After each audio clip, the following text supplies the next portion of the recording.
Please subscribe Ito Money Vlog.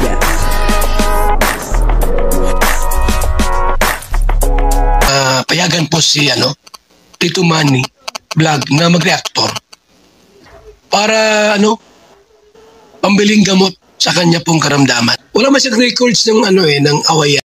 Magandang umaga, magandang tanghali at magandang gabi sa inyo lahat mga kapatid. Saan man kayo ng panig ng mundo naroon ngayon ay mag-iingat kayo palagi at pagpalain kayo ng ating Panginoon. Maraming salamat din po sa patuloy na tumatangkilik sa aking YouTube channel at nanonood sa aking video reaction. Ito po muli ay magbibigay po tayo ng reaction sa Danjoy. At dito nga po ay sinabi ni Kalinga Prab na etong si Joy Diwata ay nagbago na daw po. Grabe nagbago na daw etong si Joy Diwata. Alamin po natin at papanoorin po natin yung video. Pero bago po yan, siyempre, pakisuportahan po sila Kuya Bal Santos Matubang, Kalinga Prab at Edna Vlog, Jack Tapia at yung mga kasamahan ko po sa Karepa. Ganun din po yung mga charity vlogger na Kalinga Partner. Ito po yung video na kung saan ay sinabi ni Kalinga Prab na si Joy Diwata ay nagbago na.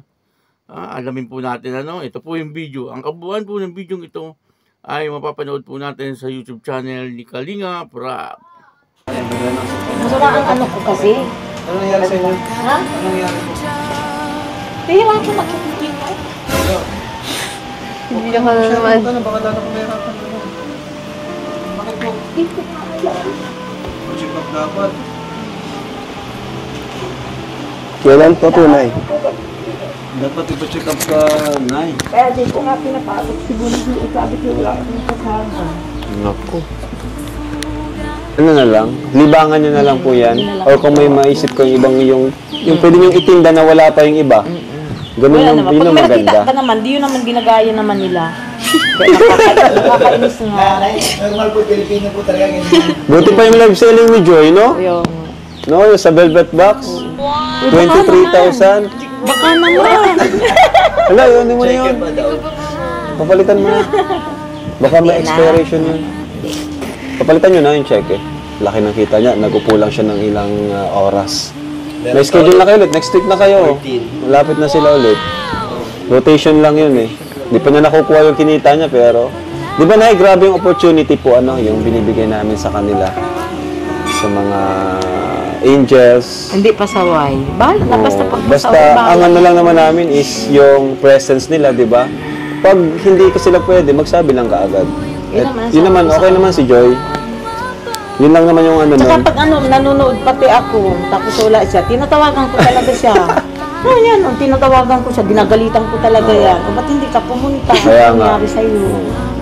Lalo na sa akin, medyo maano ko pa maintindihan ko pa. Pero yung sa business na kasi yun, Velvet Box, business yun professionalism yung kailangan dun Ginagalitan ko talaga yun pag nanonood at wala siya. Hindi, napaalam naman po siya ahead of time. Huwag lang yung kailan saka magsasabi na di pwede. Diba? Kasi nag-expect na kami. Pag nag-chat nga ako sa kanya sa gabi at hindi agad o galit na ako. O kaya pag yung late. Pero nagbago na yun si Joy Nay. Simula ng makilala niya si Dan. Ay, makalab team si Dan. Nagbago na. Si Dan kasi si Dan? On time to palagi si Dan. Professional. Dito nga po ay ang muling binisita ni Kalinga Prab, kasama si Kalingap Dan. Doon po sa bahay nila Joy Diwata. At kung mapapanood nyo po ng buong buo, ang video ito ay talagang si nanay ay medyo may sakit po, Hindi raw po siya makahinga. Medyo delikado po yun, Dapat po ay mapa-check upan po yun, Kasi mamaya sa puso na po yun. Ay napakadelikado at baka po biglain na lang siya. Ay mas mahirap po yun, Mas maganda kung makakapagpa-check up na po siya kaagad, para malaman niya kung ano po ba talaga ang yung kanyang sakit na nararamdaman. Kasi hindi naman daw po siya nagkakaganon at wala naman daw po siyang nararamdaman na kung ano pa man. Hindi naman daw po siya nahihilo. At wala naman daw po siyang talagang sakit na iniinda. Kundi yun lang daw po na talagang siya ay hindi nakakahinga. Napakadelikado po noon. Sana pagod lang po yun. At walang ibang sakit itong si Nanay Imelda. Simula daw po nung makapartner niya at makalab team etong si Kalingap Dan ay talagang malaki na daw po ang pinagbago ni Joy Diwata. Siguro dati ay nalilate etong si Joy Diwata. Kaya naman po napag-usapan yon dahil po sa negosyo po nila, yung nag-online selling po sila. Kaya napag-usapan po yon.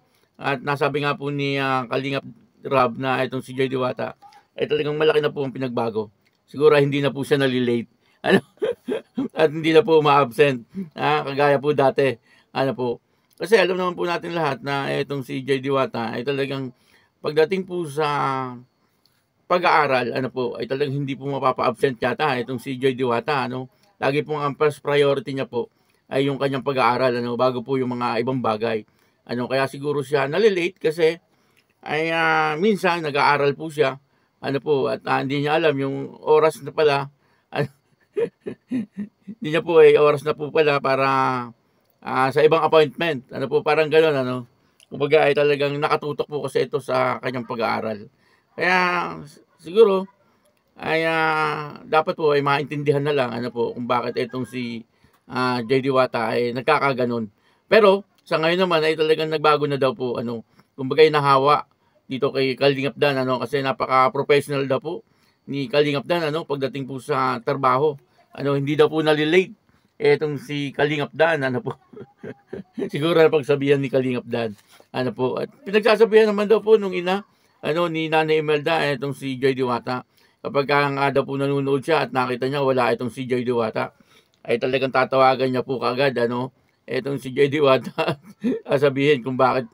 At siguro sineser mo na kung bakit wala po siya, hindi po siya kasama dun sa napapanood. Pero sa isang banda siguro naman ay talagang busy lang sa pag-aaral si Joy Diwata. Kaya minsan ay wala po talaga siya. Kasi kagaya nga po sinabi niya dati, talagang ang first priority niya lagi ay yung kanyang pag-aaral. Tama naman din po yun.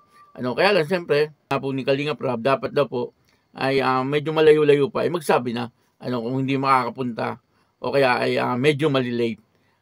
Pero sa ngayon ay okay naman na daw po etong si Joy Diwata at talagang napakalaki na daw po ng pinagbago.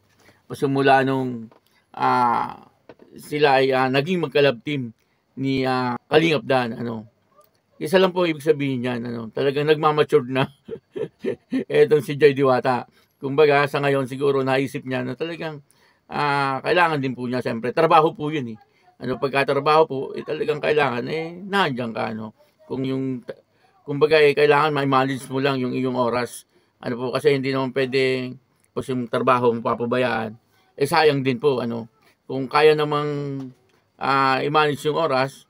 Sabi nga po ni Kalingap Rob naiintindihan naman po niya kaya lang pagdating po sa negosyo kailangan po doon talagang nandun yung pagka-professional mo parang gano'n hindi na po kailangan doon yung absent, yung late at talagang dapat ay naandun pero pwede rin naman umabsent basta magsabi lang. Kaya yun maraming salamat po sa inyo lahat. At dito nga po ay sinabi ni Kalingap Rob na si Joy Diwata ay nagbago na. Hindi po nagbago ng ugali. Nagbago lang po siya ng oras. Ngayon na hindi na siya nalilate. Kumbaga dati nalilate po siya pero ngayon na hindi na. Maraming salamat po sa inyo lahat at ako po si Tito Manny Vlog na nagsasabing God bless you all. Diyos mabalos.